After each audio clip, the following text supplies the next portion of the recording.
Hi అండి. ఓమెడ్ డైట్‌లో 35 days ఛాలెంజ్‌లో అయితే ఈరోజైతే డే 9లోకి వచ్చేసాము. డే 9లో నేనేమేం ఫుడ్ తీసుకుంటున్నాను, ఏమేం ప్రిపేర్ చేసుకుంటున్నాము అనేదైతే మీతో షేర్ చేస్తాను. చాలామందికి మష్రూమ్స్ అయితే తెలుసు. నేనైతే రీసెంట్‌గానే వాడడం అయితే స్టార్ట్ చేశాను.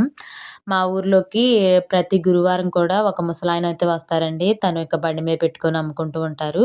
ఇంకా నేను 2 మష్రూమ్ ప్యాకెట్లు, ఆ బిస్కెట్ ప్యాకెట్ అయితే మా చిన్నప్పుడు ఎక్కువగా తినేదాన్ని. నాకవి గుర్తొచ్చేసి ఒక ప్యాకెట్ అయితే తీసుకున్నాను. ప్యాకెట్ 50 రూపీస్ అంట. ఇంక సరేలే అని జెప్పేసి ఇంకా ప్యాకెట్ అయితే తీసుకొని మిగతా ప్రాసెస్ అయితే ఇక్కడ స్టార్ట్ చేసేసాను. లైవ్ రికార్డ్స్ ఇద్దామనుకున్నాను. కాకపోతే పక్కన కన్‌స్ట్రక్షన్ అవి జరుగుతున్నాయి. డ్రిల్లింగ్ అవి జరుగుతున్నాయి అని జెప్పేసి నేనింకా లైవ్‌లో కొంతవరకైతే డ్రిల్లింగ్ ఆపేసిన తర్వాత లైవ్ రికార్డ్సే పెట్టేశాను. ఇంకా ఇప్పుడైతే వాయిస్ ఓవర్ అయితే ఇస్తున్నాను. మీలో ఎవరైనా మన ఛానల్‌ని గనక ఫస్ట్ టైమ్ చూస్తున్నట్లయితే ప్లీజ్ ఒక చిన్న లైక్ ఇచ్చి సబ్స్క్రైబ్ చేసుకొని సపోర్ట్ అయితే ఇవ్వండి. ఇంకా ఇక్కడ కొన్ని మష్రూమ్స్ అయితే ఇలా బ్లాక్ కలర్‌లో వస్తే వాటిని క్లీన్ చేసేసుకున్నాను. ఇంకోసారైతే క్లీన్ చేసుకుంటాను. ఇంకా క్లీన్ చేసుకున్న మష్రూమ్‌నయితే 4 గానీ, 2 ముక్కలుగా గానీ చేసి పక్కనైతే పెట్టేసుకోవాలి. కొంచెం ఇలాంటివి ఏమన్నా ఉంటే పలావ్‌లోకైతే వాడేద్దాము. ఇలా 4 పీసెస్ లాగా అయితే కట్ చేసుకున్నాను. రైస్ అయితే ఈ గ్లాస్‌తో పావు తక్కువ 2 గ్లాసులైతే తీసుకున్నాను. ఇంకా ఇక్కడైతే రైస్‌ని కూడా కడిగి నానబెట్టేశాను. అయితే పులావ్‌కి కావాల్సిన వెజిటబుల్స్ అన్నీ కూడా నీట్‌గా అయితే క్లీన్ చేసుకొని ఇక్కడ పెట్టేసుకున్నాను. ఇంక ఇప్పుడు ఇవి కూడా కట్ చేసుకుంటాను. చిన్న చిన్న ముక్కలుగా అయితే కట్ చేసుకుంటున్నాను క్యారెట్‌ని. ఇంకా కొంచెం క్యారెట్ ఉంది కాబట్టి యాడ్ చేస్తున్నాను.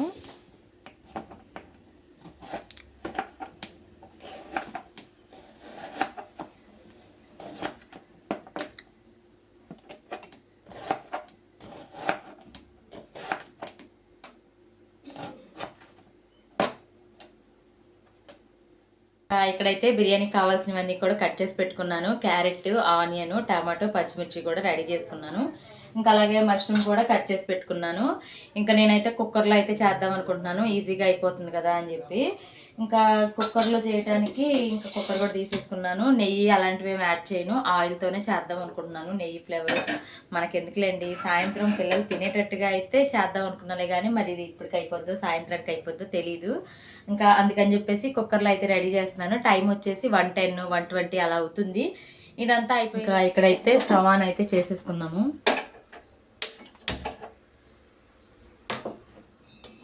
ఇంకా కొంచెం అయితే ఆయిల్ యాడ్ చేసుకుంటున్నాను. నేను ఇక్కడైతే మినిమల్ స్పైసెస్ మాత్రమే యాడ్ చేసుకుంటున్నాను. జస్ట్ నాకు ఫ్లేవర్ ఉంటే చాలని చెప్పి. కొంచెం కసూరి మేతి, అలాగే కొంచెం అల్లం వెల్లుల్లి పేస్ట్ ఉంది కదా. ఇప్పుడైతే ఆనియన్స్ కూడా వేసుకుంటున్నాను.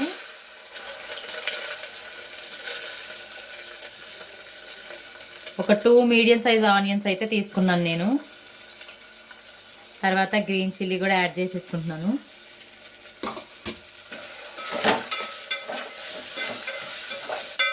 ఇంట్లోకి కొంచెం ఉప్పు, కొంచెం పసుపు ఇవన్నీ కూడా యాడ్ చేసేసుకున్నాం అనుకోండి, ఇంకా మంచిగా ఫ్రై అవుతుంది.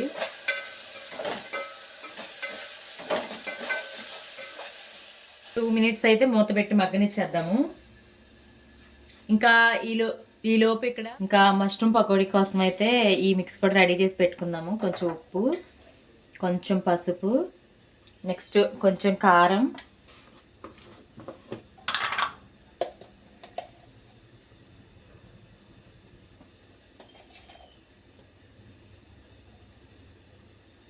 తర్వాత కొంచెం అల్లం వెల్లుల్లి పేస్ట్ కూడా వేసుకుంటున్నాను. ఇంకా మొత్తాన్ని కూడా మిక్స్ చేసేసుకొని పక్కన పెట్టేసుకుందాము. మంచిగా మిక్స్ చేసుకున్నాం కదా, దీన్ని అయితే పక్కన పెట్టేసుకుందాము. ఈలోపు మళ్ళీ ఇంకా ఇక్కడ మూత పెట్టాం కదా, మంచిగా ఉల్లిపాయలు కూడా మగ్గిచ్చేసుకుందాము.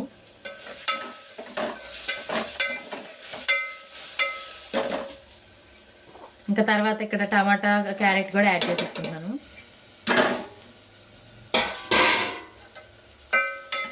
ఇలా మళ్ళీ ఇంకొక 2 మినిట్స్కి అయితే ఇలా ఫ్రై అయిపోయి ఉంటాయి కదా టమాటా అవన్నీ కూడా. ఇంకా మష్రూమ్ కూడా యాడ్ చేసేసుకుంటున్నాను. మష్రూమ్ వేసిన తర్వాత కూడా మంచిగా మిక్స్ చేసుకున్నాం అనుకోండి, ఇంకా ఈ మష్రూమ్లో ముక్కల్లో నుంచి కొంచెం వాటర్ వస్తుంది. వాటర్ అంతా ఇనికిపోయి మళ్ళీ ఆయిల్ అంతా పైకి వచ్చేంత వరకు ఫ్రై చేసుకోవాలి. ఇలా కలుపుకున్నాం కదా, దీంట్లోకి నేను శనగపిండి కొంచెం పెద్ద పెద్దగా ఈ గంటతో అయితే ఒక్కొక్క గంట అయితే యాడ్ చేసుకుంటున్నాను. ఈ రెండింటి కన్నా కూడా కొంచెం కార్న్ఫ్లోర్ తక్కువగా తీసుకోవాలి. ఇంకా తర్వాత కొంచెం కార్న్ఫ్లోర్, ఇంకా మూడింటిని వేసుకున్న తర్వాత మంచిగా అయితే మిక్స్ చేసేసుకోవాలి.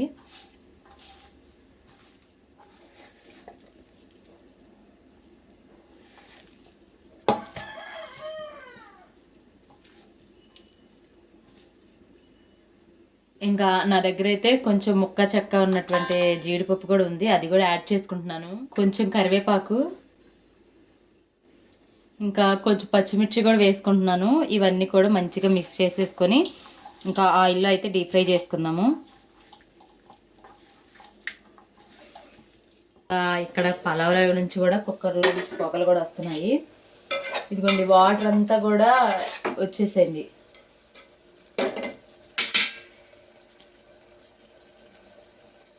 నేనైతే ఒక టేబుల్ స్పూన్ పెరుగు కూడా యాడ్ చేసుకుంటున్నాను, పుల్లటి పెరుగు ఇది. కొంచెం అయితే కారం కూడా యాడ్ చేసుకుంటున్నాను. ఇంకా సాల్ట్ అవన్నీ చెక్ చేసేసుకొని ఫైనలీ వాటర్ పోసేసి రైస్ కూడా వేసేసి విజిల్ అయితే పెట్టేద్దాము.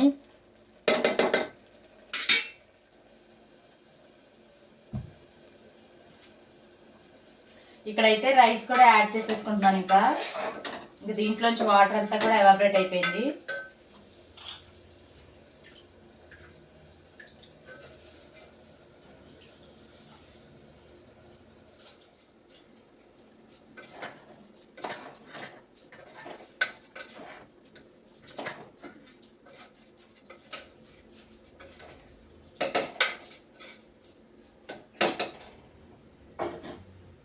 ఇంకా దీంట్లోకి కొలత ప్రకారం మన రైస్ ఉంది కదా, ఆ రైస్ కూడా వేసేసుకుందాము. వాటర్ కూడా వేసేసుకుందాము. ఇప్పుడు ఇంకా మంచిగా మిక్స్ చేసేసుకుందాము.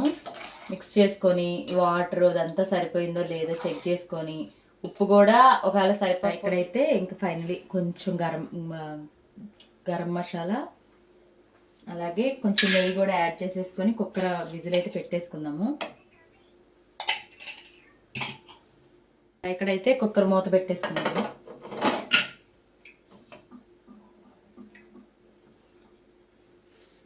అయితే దీన్ని ఫ్లేమ్ని హైలో పెట్టేసుకొని ఒక 2 విజిల్స్ అయితే రానిద్దాము. ఇప్పుడే విజిల్ వచ్చి వెళ్ళిపోయింది.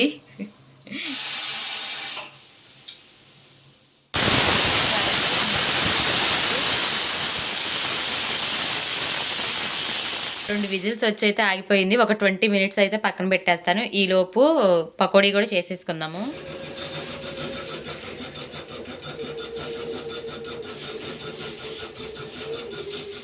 పకోడీ కోసం కూడా ఆయిల్ అయితే హీట్ చేసుకుందాము.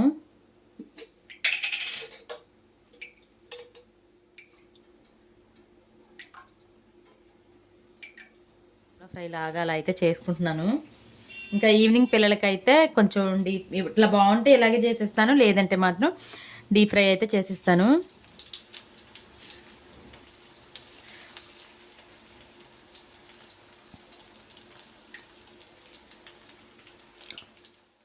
నేనైతే ఈ ఫ్రై ప్యాన్ని అలాగే ఒక స్టీల్ కడాయి, ఇంకొకటి టీ పెట్టుకునే గిన్నె, ఈ 3 కలిపి జియో మార్ట్లో 449కి అయితే తీసుకున్నాను ఆఫర్లో ఉన్నప్పుడు.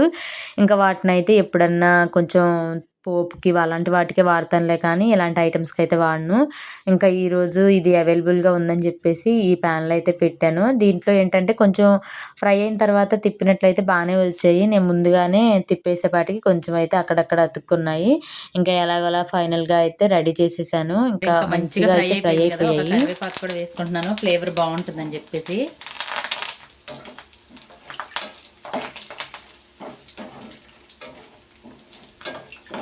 ఇదిగోండి ఇక్కడ మంచిగా ఫ్రై అయిపోయింది.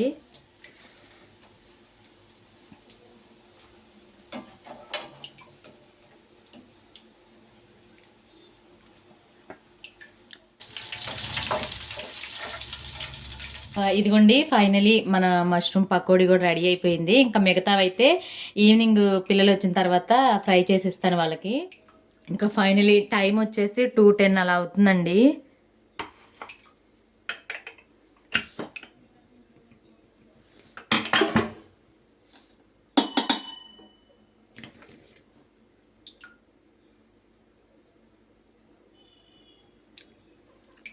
మంచిగా కుక్ అయిపోయింది.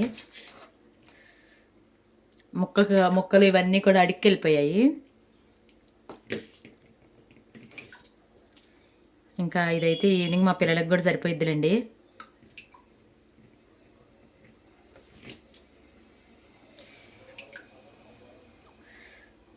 మంచి స్మెల్ వస్తుంది ముందు చెప్పాలంటే.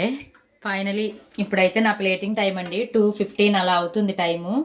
కానీ నాకు బాగా ఆకలేస్తుంది, అందులో కొంచెం కళ్ళు తిరుగుతున్నట్టు అనిపించింది.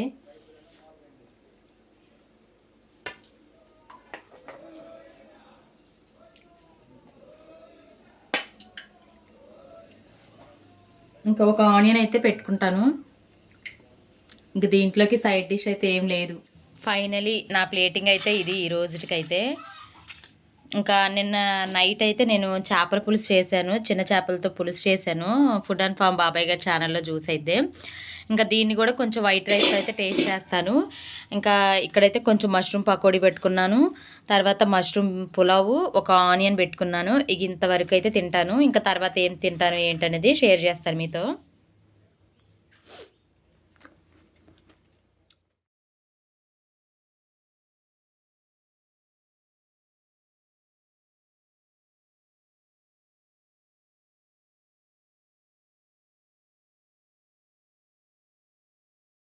నేను 23 అవర్స్ తర్వాత తినడం కదా, కొంచెం స్పైసీగా అనిపిస్తుంది. కొంచెం పెరుగు చట్నీతో కానీ దాంతో కానీ తింటే చాలా బాగుండిద్ది. నాకైతే బాగా నచ్చింది. ఎప్పుడైనా మీరు మాత్రం మస్ట్గా అయితే ట్రై చేయండి. ఎలా వచ్చింది ఏంటి అనేది కూడా కమెంట్ అయితే చేసేయండి. ఇంకా నేను కొంచెం మష్రూమ్ పులావ్ అయిపోయిన తర్వాత కొంచెం వైట్ రైస్ పెట్టుకొని చేపల పులుసుతో అయితే తిందాం అనుకున్నాను. కానీ నాకైతే ఇంకా అప్పటికే చాలా ఫుల్ అయిపోయింది నా పొట్ట అయితే మాత్రం. ఇంకా మష్రూమ్ పులావ్ మాత్రం చాలా బాగుంది. మన చికెన్ అయితే రీప్లేస్ అయితే చేస్తుంది. ఇంకా బ్లాగ్ అయితే ఇక్కడితో ముగిస్తున్నానండి. మీకు నచ్చితే మాత్రం ఒక చిన్న లైక్, సబ్స్క్రైబ్ చేసుకొని సపోర్ట్ చేయండి. ఉంటాను.